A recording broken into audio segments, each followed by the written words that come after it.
Assalamualaikum warahmatullahi wabarakatuh. Saya Leni Yuni Sofyana akan menjawab tentang tema kurikulum dasar yang kedua, yaitu poin yang A mengenai individual system. Adapun pertanyaan yang pertama yaitu apa pengertian dari individual system? Individual system itu sendiri yaitu suatu proses yang berpusat pada anak yang menjadikan anak sebagai subjek belajarnya. Artinya di sini sebagai subjek belajar yaitu anak lebih berperan aktif dalam kegiatan bermain sambil belajar, sedangkan motivator di sini berperan sebagai untuk memberikan motivasi dan apresiasi agar anak lebih semangat dalam kegiatan bermain sambil belajar. Kemudian yang kedua, mengapa pendekatan yang dilakukan harus individual system, yaitu agar nanti ketika dilakukan secara individual system, nanti kita jadi tahu nih kemampuan dan kemauan anak gimana, dan kita nantinya pastinya ketika melakukan kegiatan akan lebih mudah karena kita lebih tahu apa yang dimau oleh anak. Kemudian yang ketiga, apa tujuan yang ingin dicapai dengan melakukan pendekatan secara individual system, yaitu tujuannya adalah agar proses belajar ini dilakukan secara bertahap atau small step system sesuai dengan kemauan dan kemampuan anak. Kemudian yang keempat, di Bimba, murid dan guru memiliki peran masing-masing. Sebutkan apa peran guru dan murid. Di sini guru yaitu berperan sebagai untuk memberikan motivasi dan apresiasi kepada anak agar anak lebih semangat nih untuk belajar, dan juga guru motivator di sini memfasilitasi semua kegiatan bermain dan belajar anak sesuai dengan kemampuan mereka. Kemudian kalau untuk muridnya di sini, yaitu murid ini berperan yaitu sebagai subjek belajarnya, yaitu anak sendiri di sini yang lebih berperan aktif dalam kegiatan bermain sambil belajar.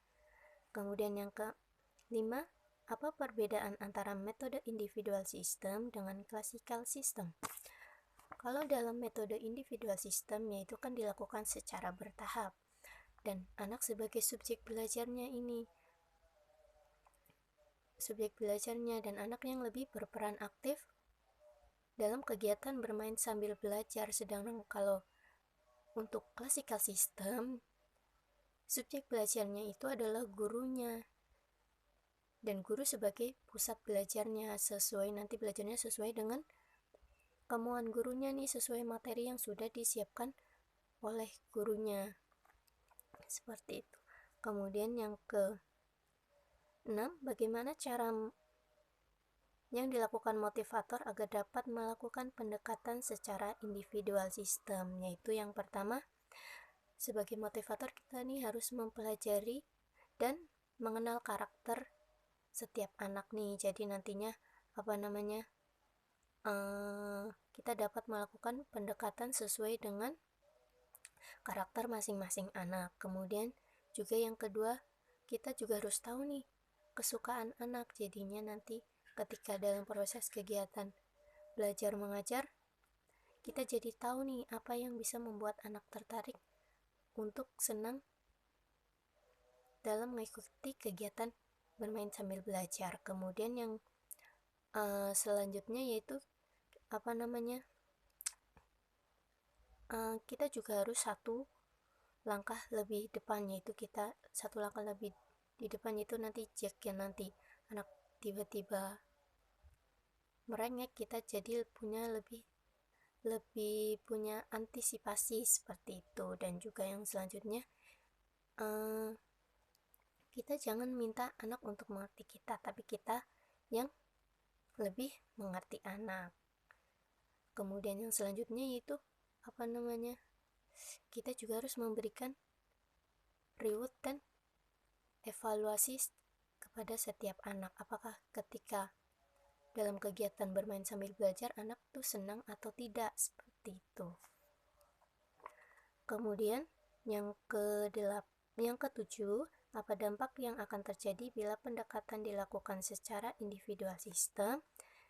Yaitu nanti prosesnya itu akan dilakukan, yaitu prosesnya itu dilakukan secara bertahap kan. Karena dilakukan secara bertahap, nanti kita jadi tahu nih kemauan dan kemampuan setiap anak dalam kegiatan bermain sambil belajar. Dan juga nanti ketika dilakukan secara sesuai dengan kemauan dan kemampuan anak, nanti anak akan merasa, oh saya lebih dihargai, seperti itu. Kemudian yang kedelapan, apa dampak yang akan terjadi bila pendekatan dilakukan secara classical system. Karena dalam classical system ini guru yang sebagai subjek belajarnya dan juga materinya semua dari guru, sudah disiapkan dari guru. Nantinya kalau di classical system ini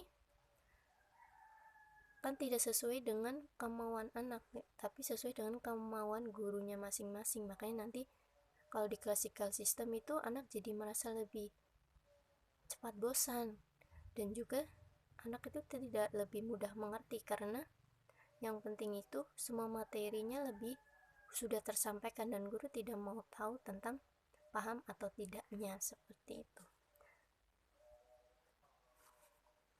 Dan kemudian yang ke B yaitu mengenai metode variation skill.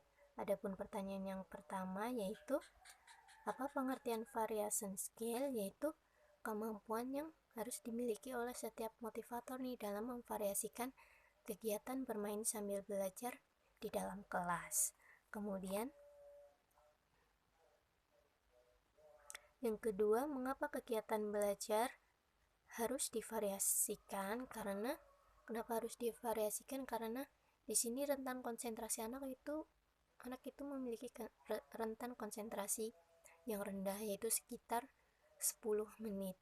Karena dari itu kita nih harus berusaha nih bagaimana agar anak tertarik dalam kegiatan bermain sambil belajar agar lebih senang. Kemudian yang ketiga, apa tujuan yang ingin dicapai dengan memvariasikan kegiatan belajar? Karena tadi rentan konsentrasi anak itu rendah, makanya tujuan agar dilakukan variation skill ini adalah agar anak tidak cepat merasa bosan dan agar anak tidak cepat merasa bosan dan semakin semangat untuk kegiatan bermain sambil belajar.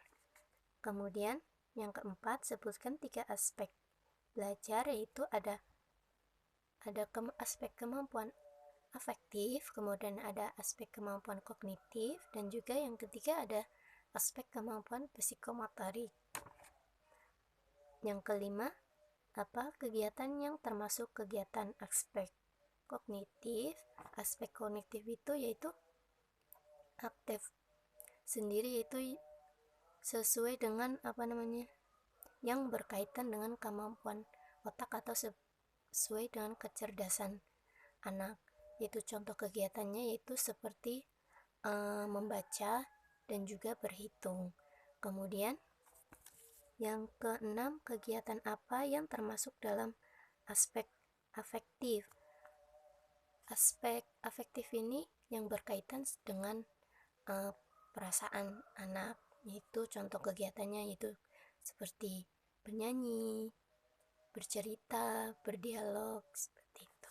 Kemudian yang ketujuh, kegiatan apa yang termasuk dalam aspek psikomotorik?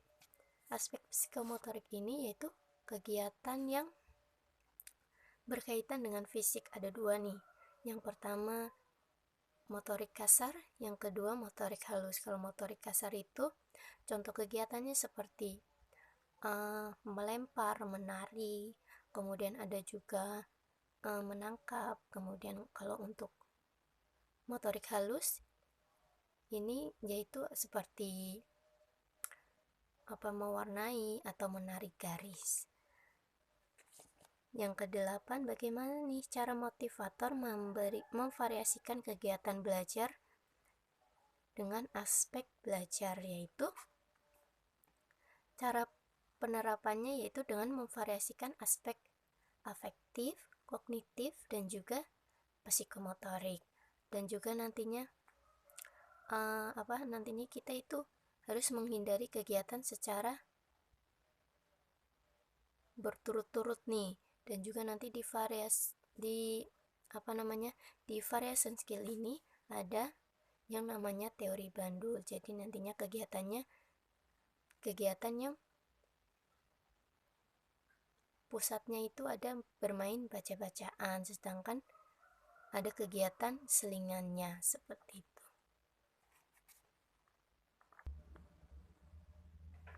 Dan yang ke C yaitu tentang mengenai teori dasar dalam psikologi pendidikan. Adapun pertanyaan yang pertama yaitu apa yang dimaksud dengan law of effect atau hukum sebab akibat, yaitu dalam makna dari law of effect ini yaitu jika kita melakukan suatu kegiatan yang menyenangkan, pastinya nanti kita akan senang untuk mengulanginya lagi, seperti itu. Contohnya ketika motivator membimbing anak nih dan prosesnya menyenangkan, pasti nantinya anak akan senang nih lagi untuk belajar dan bermain bersama kita. Kemudian yang kedua, apa yang dimaksud dengan law of exercise atau hukum latihan, yaitu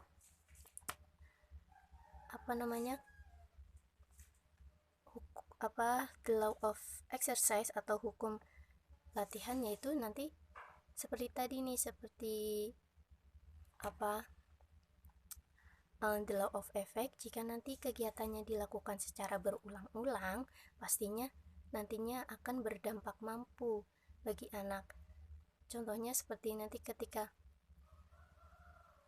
anak masuk ke dalam kelas nih dan kita kegiatannya menyenangkan nih, seperti menarik garis, nanti anak merasa senang, dan ketika anak merasa senang nanti anak akan terus mengulanginya lagi nih, dan ketika sudah terus mengulang-ulang pastinya nanti anak akan mampu untuk menarik garis dengan rapi, seperti itu. Kemudian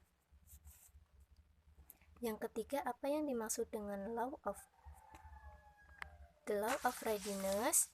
The law of readiness yaitu jika nanti sudah semakin mampu nih, maka nantinya akan semakin siap dan terampil. Dan juga nantinya jika nanti udah siap dan terampil dan terus diulang-ulang, maka nantinya pasti akan tumbuh minat belajar anak secara intrinsik. Terima kasih.